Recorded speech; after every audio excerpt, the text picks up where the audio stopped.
আসসালামু আলাইকুম এভরিওয়ান, কেমন আছেন সবাই? আশা করছি সবাই ভালো আছেন। আমি ভালো কি খারাপ বলতে পারতেছি না। এই যে দেখতেই পাচ্ছেন আমার ইন্ডাকশনটা একদম গুঁড়া গুঁড়া হয়ে গেছে। গতকালকে রান্না শেষ করে রান্নাঘরটা একটু ক্লিন করছিলাম, সাথে ইন্ডাকশনটা নিচে নামিয়ে ভাবলাম এটাও ক্লিন করি। তো ইন্ডাকশনটা এই জায়গার সাথে একটা বাড়ি খায়, জাস্ট এই জায়গার সাথে হালকা একটু বাড়ি খায় এইভাবে, তারপরেই হচ্ছে এইরকম গুঁড়া গুঁড়া হয়ে যায়। যদিও তখন খুব একটা বোঝা যাচ্ছিল না। তারপরে আমি যখন রান্না বান্না শেষ করলাম, শেষ করার পরে আমি হঠাৎ করে খেয়াল করলাম যে জায়গাটা জানি কেমন কেমন জানি। তারপরে দেখলাম শক করতেছে। আসলে হঠাৎ করে কি যে হয়ে গেল, আমি হাত দিলেই শক করে। উপরে ধরলে না বোঝা যায়নি যে আমি যে ধরতেছি, কোনো কিছুই বোঝা যাচ্ছে না যে ভাঙা বা কিছু একটা, উপরের পাটটা কিছুই হয় নাই, কিন্তু ভিতরে চুনা চুনা হয়ে গেছে, দেখেই তো বুঝতে পারছেন। তো শক করার কারণটা বুঝতেছি না। আপনাদের বাবাকে জিজ্ঞেস করার পরে বলতেছে আসলে এগুলো তো হিট প্রুফ গ্লাস থাকে, তো এটা ভেতর থেকে ভেঙে গেছে, যার কারণে এটা শক করতেছে। তা আমি খুবই আপসেট হয়ে গেলাম দেখে, আসলে কি হলো হঠাৎ করে। এখন মানে এমন একটা সিচুয়েশন হুট করে গিয়ে কিনে ফেলাও সম্ভব না। আহমাদের বাবা একটু ব্যস্ত আছে, সামনে আমরা বেশ কিছুদিন ভালোই ব্যস্ত থাকবো, এই জন্য তো ঝামেলায় পড়ে গেলাম আর কি। তো দেখা যাক কি কয়দিন কিভাবে জোড়াতালি দিয়ে চালাতে পারি। আর এই যে বাহিরের অবস্থা তো দেখলেনই, কেমন একটা মেঘাচ্ছন্ন ব্যাপার, ভালো লাগতেছে না কিছুই। তো এখন হচ্ছে নাস্তাটা রেডি করে নেই। আমি নাস্তা এখনো করি নাই। তো এই যে দেখেন আমি কিভাবে এটা ইউজ করতেছি, হাতে মোটা একটা কাপড় বেঁধে, দেখলাম যে কাজ হচ্ছে না, পরে আমি লুসনি পেঁচাই নিলাম হাতে, কি আর করবো, লুসনি পেঁচাই নিয়ে তারপরে কাজ করতেছি। তো খুব অনেকক্ষণ জোরে প্রেস করার পরে কাজ হয়, নয়তো কাজ হয় না। তো দেখি আর কি এভাবে কয়দিন সারা যায়। আমি আজকের নাস্তায় করব হচ্ছে পরোটা আর ডিম পোচ, খুব সিম্পল। আজকে থেকেই শুরু হবে আমার সিম্পল খাওয়া দাওয়া, মানে এক ভাত এক তরকারি এরকম। কারণ যে অবস্থা হয়েছে ইন্ডাকশনের, আমার খুব ভয় লাগে এখানে কাজ করতে, আর যত সহজভাবে করা যায় আর কি। তো ওই যে চালু হয়েছে, এখন হচ্ছে তাওয়াটা গরম হবে। আমি অনেক দূরে দাঁড়ায় আছি, যদি কাজটা ছিটকে আমার গায়ের দিকে চলে আসে এই ভয়ে, অথবা ধরেন কারেন্ট শক করলো বা কিছু একটা তো হইতেই পারে, এই ভয়ে আমি অনেক দূরে দাঁড়ায় আছি।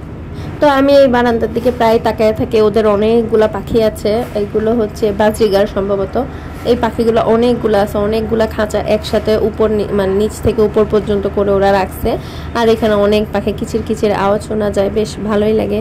আমার মেঝো বোনটারও অনেক পাখি ছিল, কিন্তু ও হচ্ছে পাখিগুলো এদিক ওইদিক দিয়ে দিছিল, তারপরে খালামণিকে কিছু দিছিল। খালামণির এত বেশি পাখি হয়ে গেছে আর কিচির মিচিরে ঘুমাইতেই পারে না, লাস্টে ও সেল করে দিয়েছিল।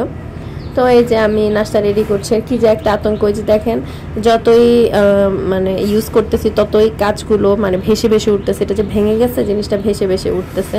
তো আমি অনেক দূর থেকে আমি হাত দিয়ে কাজ করতেছি, আপনারা নিশ্চয়ই বুঝতে পারতেছেন। কি হাস্যকর একটা ব্যাপার না? আসলে আমাদের জীবনের ভয় সবারই আছে, আমরা সবাই অনেক দিন বেঁচে থাকতে চাই। আমরা জানি না আমাদের হায়াত কতদিন আছে, কিন্তু আমরা অনেক দিন বেঁচে থাকতে চাই। তা আমি হচ্ছে পরোটাটা ভেজে নিচ্ছি, তারপরে ডিম ভাজি করব। এটাই আমাদের মা ছেলের আজকের নাস্তা। মানে আমার একটু হিট কমানো প্রয়োজন, ভয়ে হাত দিতে পারছি না।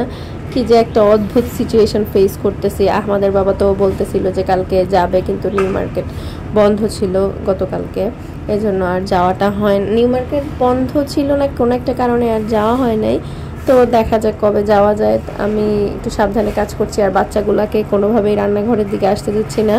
ওদেরকে বলেছি তোমরা দূরে থাকো, কারণ না কিছু হইলে আমার হোক, বাবা তোমরা ভালো থাকো। সব মায়েরাই হয়তো এটাই চায়। তা আমি দুইটা পরোটা ভাজবো আজকে, একটা আমাদের জন্য একটা আমার জন্য। আর মেয়েটা এখন ওইভাবে কোনো কিছুই খায় না, যার কারণে ওর জন্য আজকে কোনো টেনশন নেই। আর রাইস কুকারে তো ভাত করে ফেলবো। একবার ভেবেছি রাইস কুকারে ভাত করার সময় একটু আলু সিদ্ধ করে দেব, আর হচ্ছে চুলায় ডাল রান্না করে ফেলবো।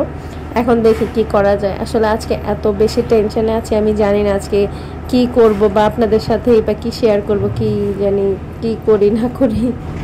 আজকে অনেক ছোট্ট একটা ব্লগ আপনাদের সাথে শেয়ার করছি, কারণ আমার আজকে ওই এনার্জি নাই যে অনেক কিছু আপনাদের সাথে শেয়ার করব, একটু ভয় পাচ্ছি। তো আশা করছি আপনারাও ক্ষমা সুন্দর দৃষ্টিতে দেখবেন। আমি এই সিচুয়েশনটা ওভারকাম করলে ইনশাল্লাহ আবার আপনাদের সাথে বড় বড় ব্লগ শেয়ার করব ইনশাল্লাহ। তো এই যে এখন আমি ডিমটা পোচ করে নিচ্ছি। ইদানিং ডিমটা একদমই খেতে পারি না, কেন জানি বুক পেট সব জ্বালা পোড়া করে। আর এখানে একটু লবণ দিয়ে দিয়েছি। পোচটা খেলে একটু কম সমস্যা, কিন্তু একটু পেঁয়াজ মরিচ দিয়ে ধনেপাতা দিয়ে সুন্দর করে যদি একটু ভেজে টেজে নেই, তাহলে আর কি সমস্যাটা বেশি হয়ে যায়। আমি জানি না এই সমস্যাটা কেন হচ্ছে। এমনিতেই ডিম যে আমার খুব পছন্দ তা না, ডিম একটু কমই পছন্দ আমার। ও একটা কথা তো বলতে ভুলে গেছি, যারা যারা ভিডিওটা দেখছেন রিকোয়েস্ট করব যদি আমার ভিডিওটি আপনাদের ভালো লেগে থাকে অবশ্যই আমার চ্যানেলটি সাবস্ক্রাইব করে দিবেন। যারা অলরেডি তা করে ফেলেছেন তাদেরকে জানাচ্ছি অসংখ্য ধন্যবাদ আমার পাশে থাকার জন্য, আমাকে সাপোর্ট করার জন্য। আপনাদের সাপোর্টে আমি আসলে সামনের দিকে এগিয়ে যাচ্ছি।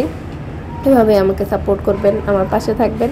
আমি ডিমটা না অনেক চেষ্টা করছি একটু মাঝখানের দিকে নেওয়ার, মানে ভয়ের চোটে সেটাও পারতেছি না, তো কোনো মতে এটাকে ঠেলে ঠুলে মাঝখানের দিকে নিয়ে আসলাম, কারণ হিটটা না মাঝখানের দিকে বেশি থাকে, তো সাইডগুলোতে কম থাকে, আর উপরের পাশেও ভালোই হিট থাকে, উপরে আর মাঝখানে, আর বাকি জায়গাগুলোতে হিটটা একটু কম থাকে। এটা কেন আমি জানি না, এই ইন্ডাকশনেরই দেখলাম এরকম।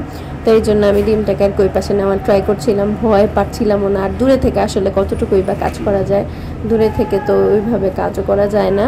তো যাই হোক, আসলে আজকে থেকে শুরু করে যেই পর্যন্ত না এটার একটা সলিউশন হচ্ছে সেই পর্যন্ত আমার এইভাবেই কাজ করতে হবে। যে আমি এখন হচ্ছে মেইন যে লাইন সেখান থেকে ইন্ডাকশনটা বন্ধ করে দিয়েছি, আর ভাবছি যে এইটুকু হিট আছে এইটুকুতে বাকি ডিমটুকু হয়ে যাবে, এজন্যই বন্ধ করে দিয়েছি। কারণ এইখানে অফ করাটা সম্ভব না, অনেক জোরে প্রেস করা লাগে, আর অনেক সময় দেখা যায় আমার হাতটাও লেগে যায়, আমার খুব ভয় লাগে। তা আমাদের বাবা বলেছে আমি যেন প্লাস্টিকের জুতা পরে তারপরে আমি ইন্ডাকশনে কাজ করি, আদারওয়াইজ যেন কাজ না করি। এখন প্লাস্টিকের জুতা আমি কই পাই, তার এক জোড়া আছে, সেটা আমার পায়ে হয় না, তো তারপরেও নামাইছিলাম যে ওইটা পায়ে দিয়ে কাজ করবো, কিন্তু আমার আহমাদ সেটাও নিয়েছে। তো এই যে এখানে আমি হচ্ছে পানি টানি ভরে রাখছি, আর এটা আমার খুব পছন্দের একটা ওয়ালমেট। এই যে আমি এখানে পানি ভরে এই জায়গার মধ্যে রেখে দিয়েছি। তো যাই হোক, আজকের ভিডিওটা এখানেই শেষ করে দিচ্ছি। আল্লাহ হাফেজ।